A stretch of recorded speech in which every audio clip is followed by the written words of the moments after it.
কতটা কি চালাক! দাড়ি পাল্লার ওজনে যেই কম দিয়েছি অমনি ধরে ফেলেছে। কতবার বলেছি যেন কেউ ঘুণাক্ষরেও টেন না পায়। যা যা, এখনই ওই লরি এসে পড়বে। আমার জমির এই পচা কুমড়োগুলোকে কিছু ভালো কুমড়োর মধ্যে দিয়ে বাজারে চালান করে দিয়ে যা। এইভাবেই গাঁয়ের ব্যবসায়ী রমাপদ লোক ঠকিয়ে সবজি আর দুধের ব্যবসায় অনেক টাকা লাভ করে।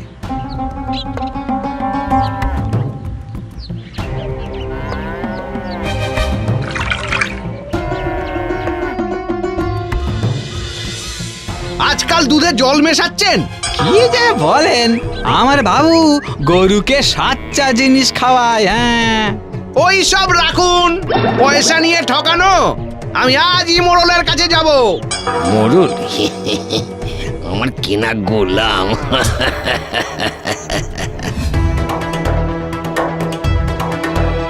এর একটা বিহিত করুন মোড়ল মশাই। আর তো কেউ এলো না, তোমারই যত সমস্যা। যাও তো বাবু, যাও।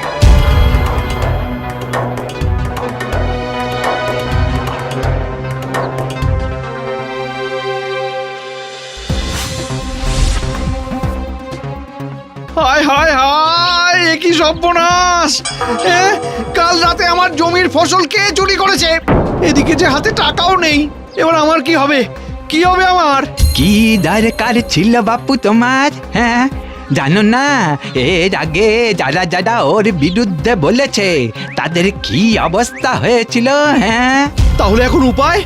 আর কি, ওই রমাপদের কাছেই এখন গিয়ে পা ধরে ক্ষমা চেয়ে এসো, নইলে কে দেবে তোমাকে টাকা? হ্যাঁ,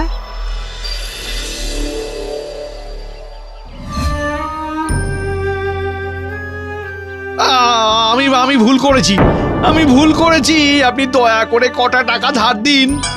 এসো চাঁদু, শোন, টাকাটা তো দিতে পারবো না, তবে আমার একটা গরু আছে, হ্যাঁ, খুব দুধ দেয়।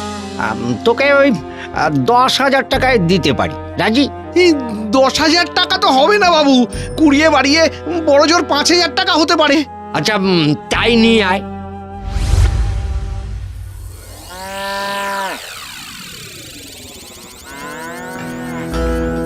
ওমা, এ কি? এটা কোথা থেকে আনলে?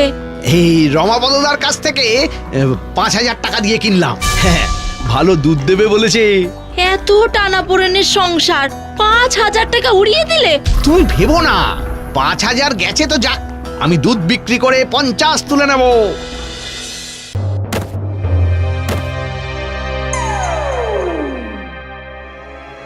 কই গো গিন্নি, গিন্নি, দুধ দেওয়া হলো? এই গরু যে খালি গোবর দিচ্ছে, তখনই বলেছিলাম। হ্যাঁ, তাই তো, এইভাবে ধরিবাজি করে আমায় ঠকিয়ে দিল। নিজেদের খাওয়া জোটে না, তার উপর একটা গরু। এই, এটাকে দূর করো দেখি, দূর করো তো। কেমন যেন ওর ওপর মায়া পড়ে গেছে গো। আর গোবরও তো অনেক কাজে লাগে। তাতে ওর গোবরের কি দরকার?